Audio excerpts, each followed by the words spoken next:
Beckham, director, told David to leave after he called out wife Victoria for her working-class confession.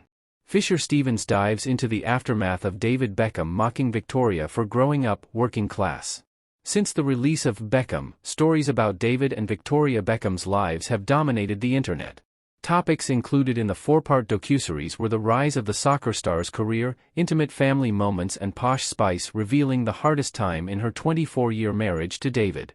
"I don't think the guy ever sat for more than 20 minutes in his life and talked about himself," director Fisher-Stevens admitted to The Hollywood Reporter of David while unpacking the docuseries.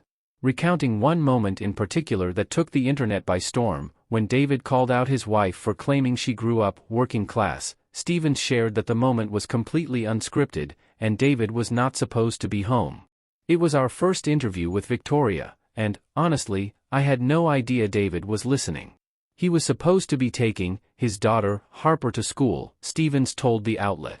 "I guess he got back and decided that he was going to kind of listen into the interview." He continued, "I have a great cameraman, and he just knew to just go right on his face when he popped in beyond the door. I knew it was great. But at the same time, oh my God, I told him he had to leave. I'm like, dude, you've got to get out of here and let me talk to your wife. Come on." But I was really glad we got that. Steven, a documentarian and actor, also noted what sold him on the project, when Beckham approached him, saying, "I want to do this. I watched a lot of interviews with him and I knew that I needed to go at it a different way, shoot it a different way and make him feel comfortable," Stevens said. "I needed a lot of time with him." As for Victoria, Fisher said Posh Spice approached the interview differently. "Victoria is much more facile with language and talking and feelings and emotions," he stated. Stevens continued, "David has shut most of it down, so I knew it would take time to get it out. I think he's just at a place in his life where he's finally ready to relive moments that he's pushed away. British people, not to generalize, they're not the most talky-feely about their lives and their emotions like Americans are." Beckham's production company, Studio 99, was also involved in the project.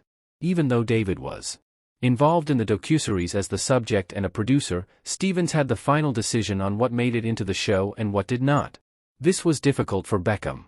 "I just said, if I'm doing this, we have to talk about your whole life.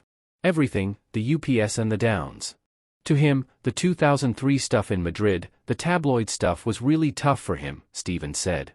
The director noted that he opted to leave out the footage they shot of David recounting the Qatar World Cup. Per The Hollywood Reporter, Beckham was widely criticized by the LGBTQ community for his role as ambassador to the event, given the host nation's human rights record. In addition, even though both David and Victoria lived their lives in the public eye, and not much was left unknown about them, Stevens was still shocked to learn just how badly soccer fans treated Beckham after the infamous red card incident at the World Cup in 1998. "I couldn't believe the abuse they took," Stevens said of David and Victoria. "It was something that David had explained to me when he told me he wanted to do this because I had no idea. I can't believe the abuse he took everywhere he went, even in Los Angeles. But he always turns it around. And to me, that's so admirable. I don't know, many human beings are not capable to do what David did."